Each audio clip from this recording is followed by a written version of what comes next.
राजस्थान भारत के उत्तर पश्चिम में बसा एक ऐसा राज्य है जो जितना खूबसूरत है उतना ही रहस्यमय भी है। हर गली, हर किला और हर गांव अपने अंदर सदियों पुरानी कहानियां समेटे हुए हैं। जब हम राजस्थान का नाम सुनते हैं तो जहन में कई सारी दृश्य आते हैं।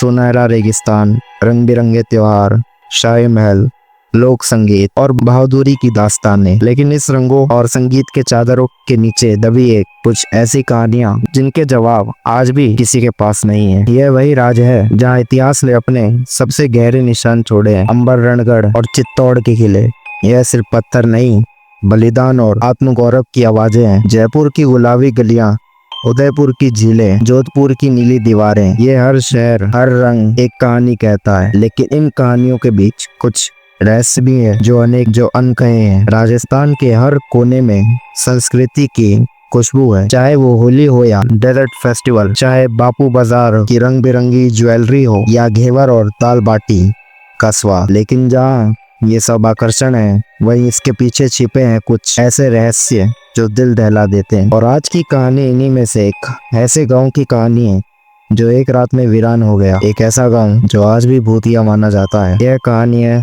कुलधरा की। कुलधरा गांव जो जैसलमेर से लगभग 18 से 20 किलोमीटर दूर है, आज खंडर में तब्दील हो चुका है। कहा जाता है कि 200 साल पहले एक ही रात में 85 गांव के लोगों ने अपने अपने घर छोड़कर कहीं गायब हो गए। कोई नहीं जानता क्यों। कहते हैं इस गांव की शुरुआत 13वीं सदी में हुई थी, जहां के पहले निवासी थे रावल ब्राह्मण जो पाली से आए थे। ये लोग कला और हस्तलिपि में माहिर थे। उनके बनाए मिट्टी के खिलौने, बर्तन और सजावटी वस्तुएं दूर दूर तक मशहूर थीं। 17वीं सदी में इस गांव की आबादी करीब 1500 थी, लेकिन 1890 तक यह घटकर सिर्फ 50 रह गई। और फिर एक रात ऐसा कुछ हुआ, पूरा गांव उजड़ गया। इतिहासकार के अनुसार आज भी इस पर एक मत नहीं है।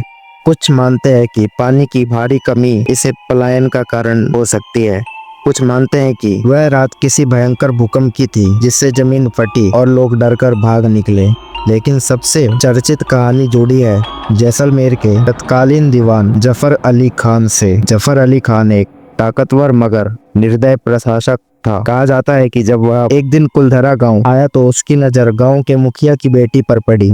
उसकी सुंदरता देखकर उसने ऐलान कर दिया, यह लड़की मेरी होगी, मैं इससे विवाह करूंगा। गांव के लोग स्तब्ध रह गए। उन्होंने विरोध किया तो दीवान ने धमकी दी, अगर शादी नहीं हुई तो कर दुगना कर दूंगा। मुखिया को पता था कि जफर अली कितना निर्दय राजा है। बेटी से पूछा गया, क्या वह विवाह अपने गांव के लिए कर सकती है? क्या वो अपना बलिदान दे सकती है? वह तैयार थी, लेकिन गांव वालों ने साफ इनकार कर दिया। हम अपनी बेटी का सौदा किसी राक्षस के साथ नहीं करेंगे। उस रात मुखिया ने पंचायत बुलाई और निर्णय लिया, हम गांव छोड़ देंगे लेकिन झुकेंगे नहीं। उस रात पूरे गांव में हलचल थी।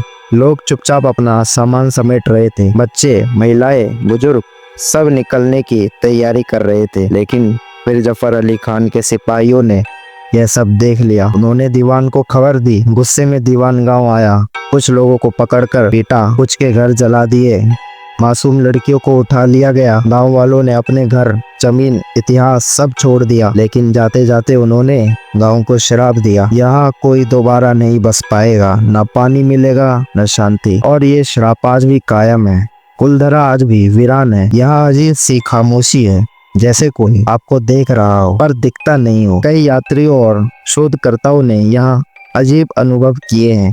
किसी को किसी की चलने की आर्ट मिली, किसी को किसी लड़की की हंसी। एक इन्वेस्टिगेटर ने बताया, जब मैं गांव के बीच खड़ा था मुझे किसी ने छूने का प्रयास किया था, लेकिन मेरे आसपास कोई नहीं था। मैं बहुत घबरा गया और तुरंत वहां से भाग निकला। कुछ लोग मानते हैं कि वो लड़की मुखिया की बेटी गांव छोड़ने के बाद वापस लौट आई थी, लेकिन अपने लोगों की मौत का दुख सह नहीं पाई और यहीं आत्महत्या कर ली। उसकी आत्मा आज भी गांव में भटकती है और उसकी सिसकियां सुनाई देती हैं। कुछ मानते हैं यह सब हवा का खेल है, लेकिन बहुतों के लिए ये सच्चाई है। पैरानॉर्मल टीम्स ने यहाँ रिसर्च की है, लेकिन अब भी रात के समय यहाँ जाने से कई लोग डरते हैं। इस गांव की सच्चाई आज भी रहस्य बनी हुई है। तो आपको क्या लगता है, आप इनमें से कौन सी बातों पर विश्वास करेंगे? यह सिर्फ एक कहानी है या फिर एक सच्चा और खौफनाक अतीत? अगर आपको यह कहानी पसंद आई हो तो चैनल को सब्सक्राइब करें और अगले रहस्य तक सावधान रहें, क्योंकि कुछ कहानियां सिर्फ सुनी नहीं जाती, महसूस की जाती है। धन्यवाद।